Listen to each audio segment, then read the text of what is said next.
Selamat pagi teman-teman Madya, kembali lagi bertemu di sekolah minggu bersama Mas Bima. Setelah kemarin kita belajar sama Mas Yuda, sekarang kita belajar dengan Mas Bima. Kita akan masuk ke pelajaran yang baru lagi. Kita akan melihat banyak sekali yang Tuhan ajarkan kepada kita melalui sekolah minggu ini. Nah, namun sebelum kita mulai sekolah minggunya, lebih baik kita akan berdoa. Mari kita berdoa, Mas Bima yang akan pimpin. Selamat pagi Bapak, selamat pagi Tuhan. Terima kasih atas berkat-Mu sehingga di sini kami dapat berkumpul untuk bersekolah minggu bersama. Engkau berkati kami satu persatu di sini sehingga kami dapat mengikuti sekolah minggu ini dengan baik dari awal hingga akhir. Sertai kami dan juga teman-teman kami yang kiranya akan bersekutu melakukan sekolah minggu ini dari awal hingga akhir. Dalam nama Tuhan Yesus, haleluya, amin. Nah, teman-teman, kita masuk ke pelajaran yang keempat, pelajaran yang baru lagi. Kita mau refresh lagi, kita mau cari banyak hal tentang Tuhan Yesus juga melalui pelajaran hal ini juga. Nah, jangan lupa teman-teman siapkan Alkitabnya. Kita mau belajar di pelajaran yang keempat tentang mengikuti Yesus, keputusanku, yang diambil dari Kisah Para Rasul 9 ayat 1 sampai 19. Judulnya adalah Saulus bertobat. Mas Bima akan bantu bacakan. Sementara itu berkobar-kobar hati Saulus untuk mengancam dan membunuh murid-murid Tuhan. Ia menghadap imam besar dan meminta surat kuasa daripadanya untuk dibawa ke majelis-majelis Yahudi di Damsyik, supaya jika ia menemukan laki-laki atau perempuan yang mengikuti jalan Tuhan, ia menangkap mereka dan membawa ke Yerusalem. Dalam perjalanannya ke Damsyik, ketika ia sudah dekat di kota itu, tiba-tiba cahaya memancar dari langit mengelilingi dia. Ia rebah ke tanah dan kedengarannya oleh suatu suara yang berkata kepadanya, "Saulus, Saulus, mengapakah engkau menganiaya aku?" Jawab Saulus, "Siapakah engkau Tuhan?" Katanya, "Akulah Yesus yang kau aniaya itu. Tapi bangunlah dan pergilah ke dalam kota, di sana akan dikatakan padamu apa yang harus kau perbuat." Maka termangu-mangulah teman-temannya seperjalanan, karena mereka memang mendengar suara itu, tapi tidak melihat seorang pun juga. Saulus bangun dan berdiri, lalu membuka matanya, tetapi ia tidak dapat melihat apa-apa. Mereka harus menuntun dia masuk ke Damsyik. 3 hari lamanya ia tidak dapat melihat, dan 3 hari lamanya ia tidak makan dan minum. Di Damsyik ada seorang murid Tuhan bernama Ananias. Firman Tuhan kepadanya dalam suatu penglihatan, "Ananias." Jawabnya, "Ini aku Tuhan." Ayat 11, firman Tuhan, "Mari pergilah ke jalan yang bernama Jalan Lurus dan carilah di rumah Yudas seorang dari Tarsus yang bernama Saulus. Ia sekarang berdoa, dan dalam suatu penglihatan ia melihat bahwa seorang yang bernama Ananias masuk ke dalam rumah dan menumpangkan tangannya ke atasnya supaya ia dapat melihat lagi." Jawab Ananias, "Tuhan, dari banyak orang yang telah kudengar tentang itu, betapa banyak kejahatan yang dilakukannya terhadap orang-orang kudus-Mu di Yerusalem. Dan ia datang kemari dengan penuh kuasa dari imam-imam kepala untuk menangkap semua orang yang memanggil nama-Mu. Tetapi firman Tuhan kepadanya, pergilah, sebab orang ini adalah alat pilihanku untuk memberitakan namaku kepada bangsa-bangsa lain, serta raja-raja dan orang Israel." Ayat ke-16, "Aku sendiri akan menunjukkan kepadanya betapa banyak penderitaannya yang harus kutanggung oleh karena namaku." Lalu pergilah Ananias ke situ dan masuk ke rumah itu. Ia menumpangkan tangannya ke atas Saulus. Katanya, "Saulus, saudaraku, Tuhan Yesus telah menampakkan dirinya kepadamu di jalan yang engkau lalui. Telah menyuruh aku kepadamu supaya engkau dapat melihat lagi dengan penuh Roh Kudus." Dan seketika itu juga seolah-olah selaput gugur dari matanya sehingga ia dapat melihat lagi. Ia bangun lalu dibaptis, dan setelah itu ia makan, pulihlah kekuatannya. Nah, itu teman-teman,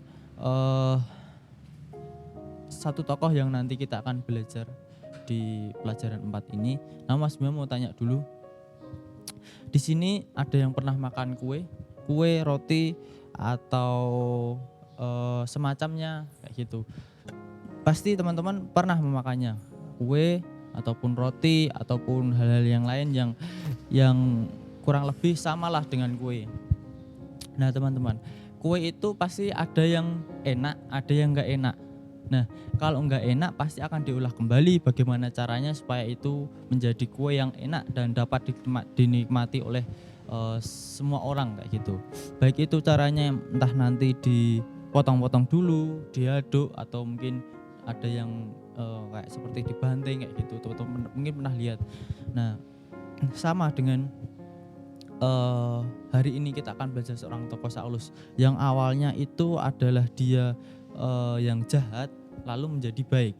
Nah teman-teman, Saulus ini adalah seorang yang sangat dibenci karena sangat dibenci oleh jemaat Kristen mula-mula, karena begitu bencinya ia selalu berusaha menangkap dan memenjarakan mereka. Lah, saat ia mendengar ada banyak pengikut Tuhan di kota Damsyik ini, ia meminta surat kuasa dari para pemimpin agama Yahudi agar ia boleh menangkap dan menghukum orang-orang Kristen di kota itu. Jadi Saulus ini meminta kuasa supaya dapat memenjarakan atau menghukum orang-orang Kristen. Lalu setelah mendapat surat itu, ia pun pergi ke kota Damsyik. Karena sudah dapat suratnya, dia pergi, lalu kurang lebih jaraknya 200 km teman-teman, itu bersama teman-temannya. Jadi Saulus ini nggak pergi sendiri, tapi ada teman-temannya yang mendampingi dia. Kurang lebih 200 km, sangat jauh ya teman-teman. Nah, ketika sudah sampai di Damsyik, tiba-tiba itu ada cahaya yang terang sekali sehingga Saulus ini tidak bisa melihat atau silau ya teman-teman.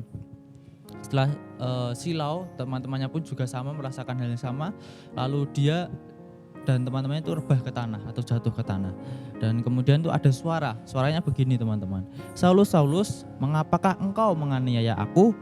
Lalu Saulus itu bergantian bertanya, yaitu siapakah engkau Tuhan? Jadi Saulus dan teman-temannya ini kan melihat cahaya, silau, jatuh ke tanah, lalu ada suara itu tadi yang tanya, Saulus, Saulus, mengapa engkau menganiaya aku? Lalu Saulus bertanya lagi, siapakah engkau Tuhan? Lalu Tuhan itu menjawab, yaitu akulah Yesus yang engkau aniaya itu. Jadi suara itulah yang membuat nantinya Saulus itu menjadi percaya kepada Tuhan Yesus.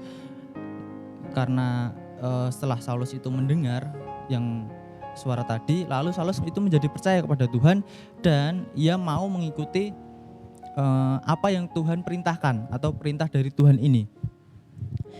Dan perintahnya itu adalah untuk pergi ke suatu kota. Dan saat ia bangun untuk berjalan, jadi setelah tadi jatuh mendengar suara lalu diperintahkan Tuhan untuk pergi ke suatu kota, ternyata Saulus ini tidak bisa melihat teman-teman. Jadi di Alkitab pun tadi dikatakan bahwa dia tidak bisa melihat apapun sama sekali. Nah, oleh karena dia tidak bisa melihat, lalu dia meminta tolong ke teman-temannya untuk mengantar dia ke kota Damsyik. Nah, nanti Mas Bima akan tunjukkan kota Damsyik itu seperti apa. Nah, di sana dia harus bertemu di suatu rumah itu yang ada penghuninya itu Yudas. Di rumah Yudas itu dia harus bertemu dengan Yudas, dan dia rumah Yudas itu berada di jalan lurus di kota Damsyik. Nanti Mas akan tunjukkan gambarnya. Ada yang tahu di mana kota Damsyik itu? Mungkin teman-teman mengira bahwa ini sudah berapa puluh ribu yang tahun yang lalu. Nggak mungkin sih Mas Bima kalau Damsyik ini masih ada. Tapi masih ada teman-teman, dari dulu sampai sekarang jalannya pun masih ada sama seperti dulu. Nah, Damsyik ini sekarang itu dikenal dengan Damaskus. Beda ya teman-teman, dulu Damsyik, sekarang Damaskus atau ibu kota dari Suriah. Mungkin teman-teman pernah dengar kata-kata kota yaitu Suriah kayak gitu. Nah, dan jalan ini masih ada teman-teman sampai sekarang. Nah, setelah berada di Damsyik, Saulus itu berpuasa selama 3 hari. Lalu kemudian Tuhan itu berfirman kepada Ananias, yaitu seorang murid Tuhan yang ada di Damsyik. Tuhan itu berfirman bahwa untuk menemui Saulus dan berdoa untuknya. Lalu Ananias yang sudah mendengar tentang Saulus sebenarnya takut, sebab ia tahu kalau sudah berencana untuk menangkap orang-orang Kristen di Damsyik. Namun Tuhan berfirman bahwa Saulus sudah bertobat dan akan dipakai Tuhan untuk memberitakan nama Tuhan kepada bangsa-bangsa lain selain orang Yahudi. Jadi di awal tadi Mas Bob bicarakan bahwa Saulus ini adalah seorang yang jahat karena dia menangkap orang-orang Kristen mula-mula. Lalu tadi waktu pergi ke Damsyik pun dia ada surat kuasa ya teman-teman untuk menangkap orang Kristen. Maka dari itu ketika Ananias diperintahkan Tuhan untuk menangkap Saulus itu, dia sempat takut di awalnya. Tapi Tuhan berkata kemudian kan tadi bahwa Saulus ini sudah bertobat dan dia mau dipakai Tuhan untuk memberitakan nama-nama Tuhan kepada bangsa-bangsa lain selain orang Yahudi. Jadi setelah tadi bertemu dengan Tuhan, akhirnya Saulus ini bertobat teman-teman, dari yang jahat menjadi baik. Lalu Ananias itu mengikuti perintah Tuhan dan menemui Saulus, sehingga setelah Ananias berdoa dan menumpangkan tangannya ke atas kepala Saulus, ia sembuh dan dapat melihat kembali. Ketika teman-teman baca kisah selanjutnya dari Saulus ini, dia akhirnya menjadi pengikut Tuhan yang sangat setia, bahkan rela dihukum demi nama Tuhan Yesus. Saulus bersedia menderita saat ia mulai menerima Yesus. Tentu saja ia akan dibenci oleh teman-temannya yang selama ini bersama-sama dengan dia, yaitu untuk menangkap orang-orang Kristen. Apalagi kalau para imam tahu bahwa ia sudah berbalik dari seorang yang biasa menangkap dan menyiksa pengikut Kristus, kini berubah menjadi orang-orang yang memenangkan banyak jiwa untuk Kristus.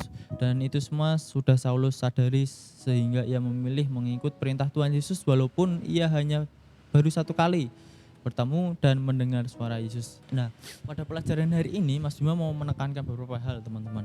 Yang pertama, walaupun kita nggak bisa mendengar sama seperti Saulus tadi mendengar langsung suara Tuhan, namun firman yang ada di Alkitab, yang disampaikan di dalam Alkitab itu sudah menceritakan dan mengajarkan kita bahwa apa yang Tuhan perintahkan dan inginkan itu supaya kita lakukan karena sebagai pengikut-pengikutnya. Yang kedua, Tuhan ingin kita percaya kepadanya, dan selama 1 bulan ini kita belajar tentang kasih Allah itu kepada manusia. Meskipun kita adalah orang-orang yang berdosa, banyak tokoh-tokoh yang berdosa seperti Lewi, Zakeus, Saulus. Tadi Saulus juga berdosa, tapi Tuhan itu tetap mengasihi kita. Dia mau menyelamatkan kita. Yang ketiga, tentu saja kita tidak hanya sampai pada karya keselamatan Tuhan, tapi kita juga akan dipakai Tuhan untuk menjadi saksinya.